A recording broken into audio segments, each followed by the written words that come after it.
Well, it's been amazing, and this is the first year that we had, all the sponsors, corporate-wise, industry-wise, meaning the recovery industry, but we had to, turn away players for the first time in the history of this event, which just goes to show, how many people are out there and are being impacted by addiction and are interested in recovery and willing to support the cause, and so grateful for that. And we're just blessed. We really are blessed to be able to grow the way that we have.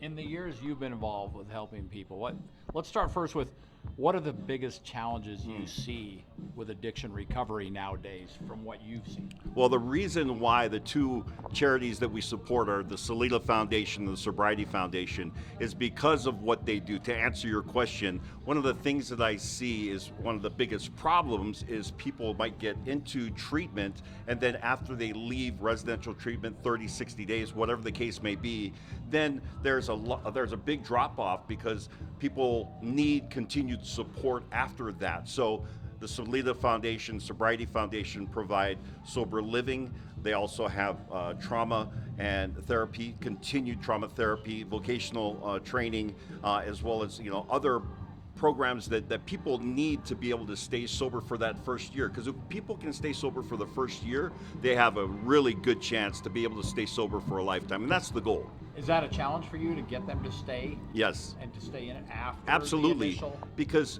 talk about the disease of addiction. It is a disease, but it's probably one of, if not the only disease that will try to convince you that you don't have it. So you go through treatment, you feel better when you get done with 30 or 60 days, and you think, okay, I'm good now.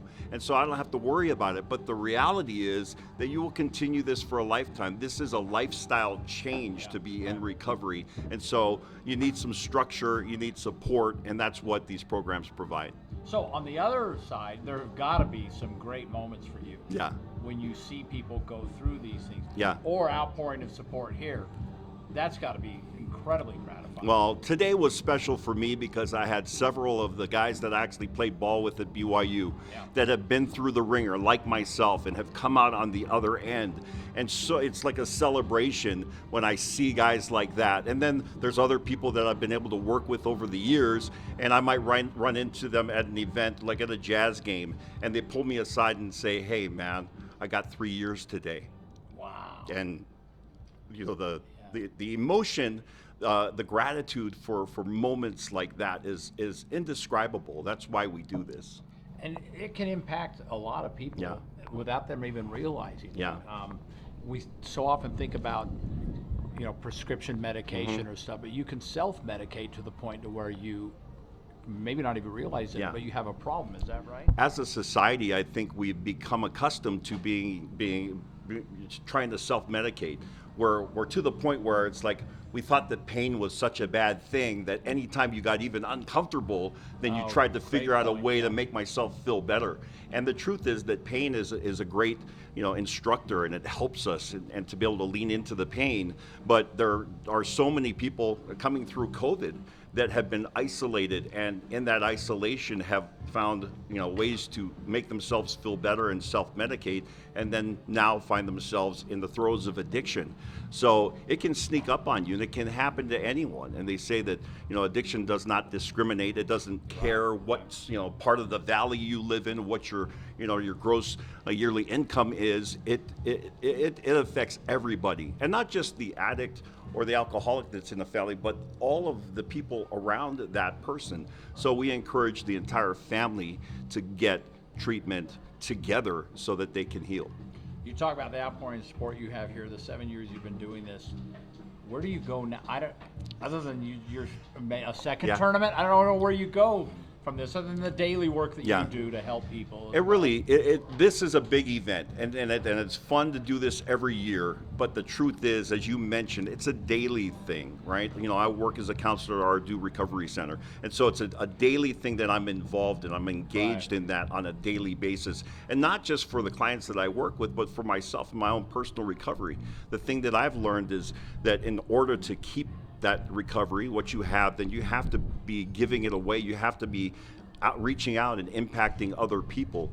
And it sounds a little bit selfish, but I do a lot of this for me so that I can stay sober. Right.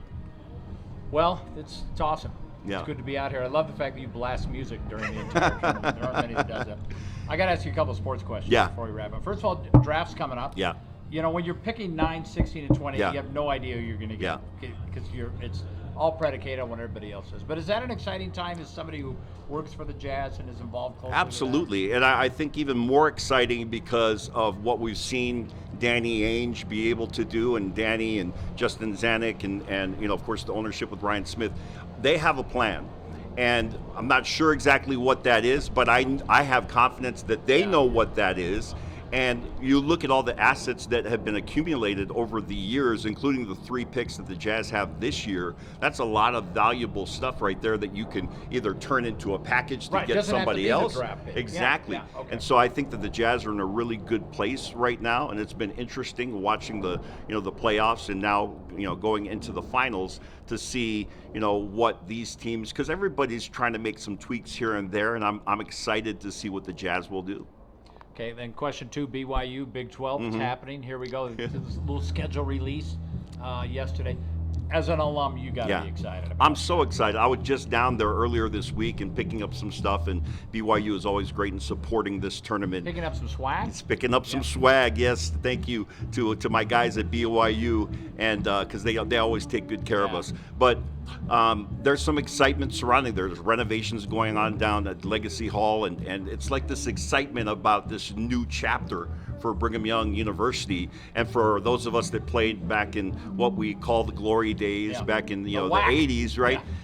To see what BYU is doing and what Kalani is doing is always exciting. I can't wait for what the Big 12 era will represent, for BYU.